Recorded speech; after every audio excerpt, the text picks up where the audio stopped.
चला परतूया. एक चांदीच्या कड्याचा वृद्ध हात संभाजीराजांच्या खांद्यावर चढला. आजवरची अदब बाजूला ठेवून आपल्या जावयाची व्यथा जाणलेला तो हात पिलाजींचा होता. पथक परतले. आता आंबवतीच्या वेशीवर सांजेची काळी झांजट उतरली होती, त्यामुळे तोरण नीट दिसू येत नव्हते. कुणब्यांनी चढविल्या गुढ्या खाली घेतल्या. कुणाशीच काही न बोलता संभाजीराजे आपल्या महालात आले. त्यांच्या मागून कधी नव्हे ते आज गणोजीराजे येत आहेत हे त्यांच्या ध्यानी आले नाही. महालात क्षमादाने जळत होती. संभाजीराजांनी डुईचा टोप चौरंगावरच्या तबकात उतरला. युवराज! गणोजींच्या आवाजाने संभाजीराजे दचकले. तरीही स्वतःला सावरीत म्हणाले, बोला. युवराज, खरोखरच तुम्ही नावाप्रमाणे शंकरासारखे सामभोळे आहात. मतलब? संभाजीराजांचे मानेवर रुळणारे केस डोलले. त्यांनी गणोजींच्यावर नजर रोखली. आम्ही सांगतो काय झाले आहे ते. छत्रपतींनी ही वाट का टाळली? ते तुम्ही कलशाभिषेक केलात तो छत्रपतींचे काही बरे वाईट व्हावे म्हणून अशी बोलवा रायगडावर उठली आहे. स्वतःला राज्यपद मिळावं म्हणून युवराजांनी कलशाभिषेक केलाय असे गडावर बोलले जात आहे. गणोजी, बस करा हे. दोन्ही कानावर तळहात ठेवून संभाजीराजे केवढे तरी थरकते ओरडले. सांभाळून असा एवढंच सांगतो आम्ही. गणोजी निघून गेले. संभाजीराजांचे रक्तबंबाळ काळीज तडफडू लागले. अण्णाजी दत्तो आणि माँसाहेब सोयराबाई यांच्या मुद्रा त्यांच्या डोळ्यासमोर हटता हटेनात. काय झालं? येसूबाई आत येऊन बराच वेळ झाला होता. त्यांना काहीच न बोलता संभाजीराजे झरोक्याशी आले. बाहेरचा मिट्ट काळोख निरखू लागले. त्या काळोखातून शुभ्र नेसूची आकृती थेट आऊसारखी दिसणारी आपल्या रोखाने येत आहे असा त्यांना भास झाला. ते पुटपुटले, बरं झालं आज तुम्ही हयात नाही ते. पाठीशी उभ्या असलेल्या येसूबाईंच्याकडे वळून संभाजीराजांनी छातीवरच्या कवड्यांची माळ उतरली. ती येसूबाईंच्या हातावर ठेवीत ते केवढ्या तरी पडल्या आवाजात म्हणाले, हा मोलाचा डाग वागवायला आम्ही काबील ठरू की नाही भय वाटतं. तुम्हीच तो अधिक सांभाळाल. दिवसभर थकल्या सजल्या शृंगारपुराला काळोखी रात्र कवेत घेऊ लागली. खिन्न संभाजीराजांची पावले दुर्गाबाईंच्या सुखमहालाकडे चालली. रायगडावर छत्रपतींच्या खासेवाड्याच्या सदरेला खलबत बसले होते. बाहेर आर्द्राच्या धारा कोसळत होत्या. दक्षिण दिग्विजय करून रायगडी परतलेले छत्रपती साऱ्या कारखान्यांचा शांतपणे करिना घेत होते. सदरेत मोरोपंत पिंगळे, अण्णाजी दत्तो, रावजी सोमनाथ, प्रल्हाद निराजी, बाळाजी आवजी, गंगाधर पंत हणमंते, हंबीरराव मोहिते अशी शेलकी मंडळी होती. महाराज, पंतांनी नाशिक त्र्यंबकचा मुलूक लुटीला घातला. अण्णाजी दत्तोंनी मोरोपंतांची कामगिरी रुजू केली. बाळाजी आवजींनी फिरंगी कुतुबशाही टोपीकर यांच्या दरबारातून आलेल्या निवडक पत्रांचा तपशील पेश केला.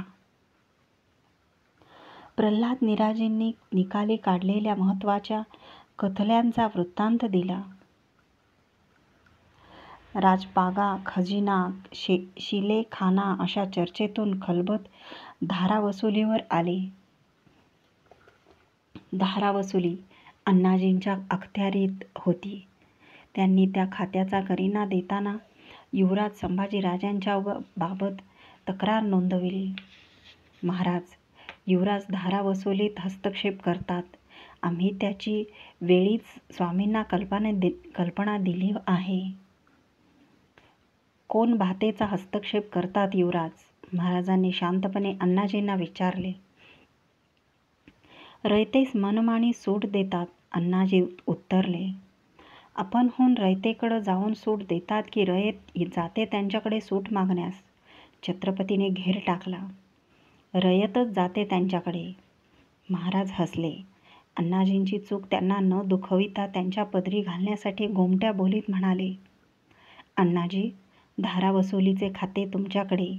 रयतेच्या काही अडीअडचणी असतील तर तिनं तुमच्याकडे यायला पाहिजे. ती युवराजांकडे का जाते ध्यानी नाही येत आमच्या. अण्णाजी चमकले, गुमान झाले. मग महाराजच त्यांना सावरीत म्हणाले. अण्णाजी, रयत आपली देव, तीच आम्हास लढते हात पुरविते. आमचे अंबारखाने धनधान्याने भरते. गनिमांच्या घोड धावेत टापांखाली रगडली जाते तीच. तिची सुखदुःखे तुम्ही आम्हीच जाणली पाहिजेत. प्रसंगी तिला दिलासा दिला पाहिजे. युवराजांनी तसं केलं असेल तर त्यात गौरवा का असं आम्हास काहीच वाटत नाही. आम्ही जातीनं घेऊ त्याचा माग. जी एक परीनं ते ठीकच आहे.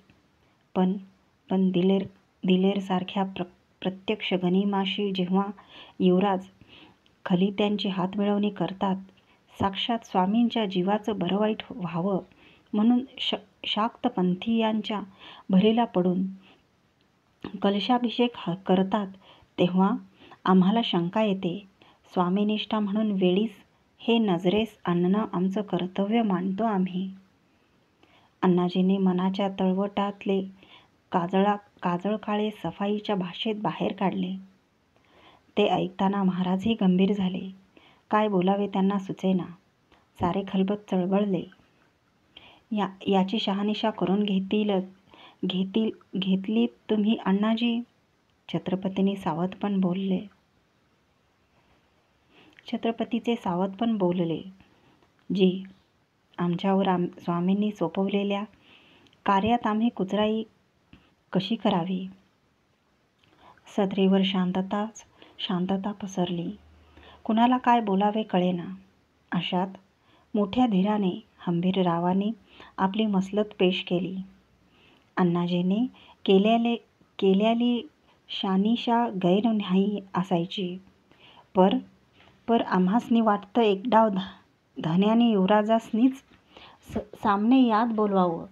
जे असलं नसलं त्याचा सापजाप विचारावा. खलबतातील कितीतरी जणांना ही मसलत मनोमन पटली. तशा मानाही डोलल्या. पण छत्रपतीच म्हणाले. हंबीरराव, तुमचं म्हणणं पटतं आम्हास. पण तुम्हाला वाटतं जर खरोखरच असं असेल तर युवराज आमच्यासमोर ते मान्य करतील. आणि तसं नसेल तर आम्हीच हे विचारतो आहोत, याचा कोण कयास बांधतील ते? जवळची माणसं आमच्या शब्दांचा गैरमतलब लावून कशी बिथरतात हे नेताजींच्या आणि प्रतापरावांच्या बाबतीत पारखलं आहे आम्ही. दोनदा पोळलेला हात तिसऱ्यांदा पोळून घ्यावेत, तेही युवराजांच्या बाबत कैसे व्हावे? छत्रपती अस्वस्थ झाले. कुणीच काही बोलेनात.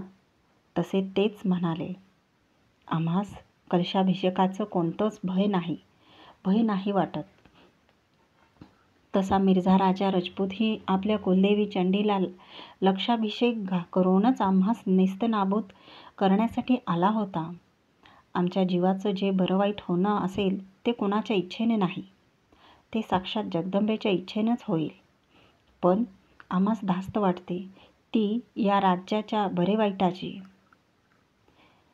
युवराजांच्या मनी सिंहासनाची हवस उठली असेल आणि ते दिलेरसारख्या कडव्या पठाणी गनिमाशी हातजोड करीत असतील, याची खातरजमा झाली तर आम्हास रक्ताचं नातं परतं सारून त्यांचा बंदोबस्त कठोरपणे करावा लागेल. त्यापूर्वी त्यांना एक संधी देण्याचं आमचे मनी आहे. आजवर आईने कौल दिला तसं करीत आलो, तसंच करू. छत्रपती थांबले.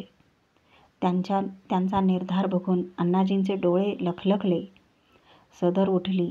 मानकरी खासेवाड्या बाहेर पडले. अण्णाजी दत्तो कारभाऱ्यांबरोबर आपल्या वाड्याकडे निघाले.